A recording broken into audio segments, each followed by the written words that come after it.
তিনিচুকীয়াৰ পেঙেৰিত এক শোকাবহ ঘটনা সংঘটিত হৈছে। বন্য হস্তীৰ আক্ৰমণত মৃত্যু মাতৃ আৰু পুত্ৰৰ। ব্ৰহ্মাজান চাহ বাগিচাৰ ৪ নম্বৰ লাইনত এই ঘটনা সংঘটিত হৈছে।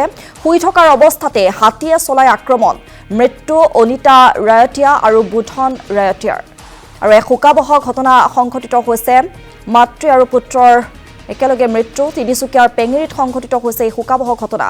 বন্য হস্তীৰ আক্ৰমণত মৃত্যু হৈছে মাতৃ আৰু পুত্ৰৰ। ব্ৰহ্মাজান চাহ বাগিচাৰ ৪ নম্বৰ লাইনত এই ঘটনা সংঘটিত হৈছে।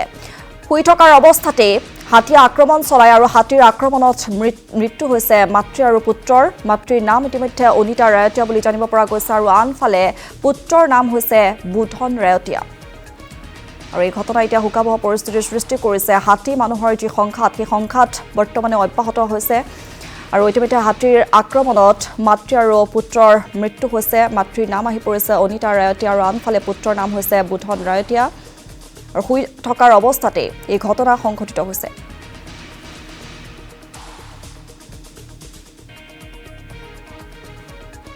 আৰু শুই থকাৰ অৱস্থাতে হাতীয়ে আক্ৰমণ চলাই মাতৃ আৰু পুত্ৰক। এক শোকাবহ ঘটনা সংঘটিত হৈছে। মৃত্যু হৈছে অনিতা ৰায়তীয়া মাতৃ আৰু আনফালে পুত্ৰ বুধন ৰায়তীয়াৰ। তিনিচুকীয়াৰ পেঙেৰিত সংঘটিত হৈছে এই শোকাবহ ঘটনা।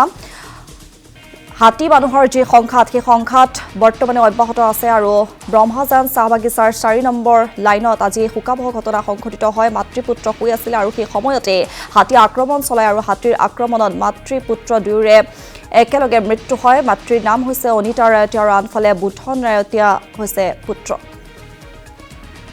যোৱা নিশা প্ৰায় 11মান বজাত আমাৰ খাটাংপানী বনাঞ্চলৰ পৰা বনৰীয়া হাতী আহি ব্ৰহ্মাজান চাহ বাগিচা ৪ নম্বৰ লাইনত অনিতা ৰাউতীয়া ৭০ ঊৰ্ধৰ এগৰাকী আইতা আৰু বুধন ৰাউতীয়া নামৰ এজন ৫০ বছৰীয়া যুৱকক হাতী আক্ৰমণত তেখেতলোক থিতাতে নিহত হয়। হাতী আহি তেখেতলোকৰ ঘৰ ভাঙি তেখেতলোক শুই থকা অৱস্থাত মাতৃ আৰু পুত্ৰক নিৰ্মমভাৱে হাতীয়ে যথেষ্ট সময় আক্ৰমণ কৰি তেখেতলোকক আচলতে নিহত কৰে।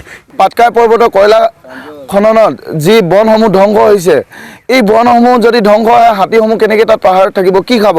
আৰু দ্বিতীয়তে আমাৰ দাঁতিকাষৰতে থকা দিহিং পাটকাই ৰাষ্ট্ৰীয় উদ্যান বুলি কয়, তাৰ মাজত যদি অইলক বিঘা বিঘা হিচাপত যদি মাটি দি দিয়া হয়, হাবি ধ্বংস কৰিবৰ কাৰণে যদি দি দিয়া হয়, তেনেস্থলত বনসমূহ কেনেকৈ সংৰক্ষণ হ'ব?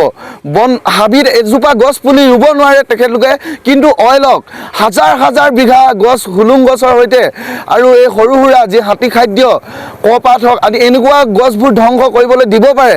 তেনেহ'লে হাতী মানুহৰ মাজলৈ নাহি কি সেই ফৰেষ্ট কেম্পসমূহলৈ যাব নেকি?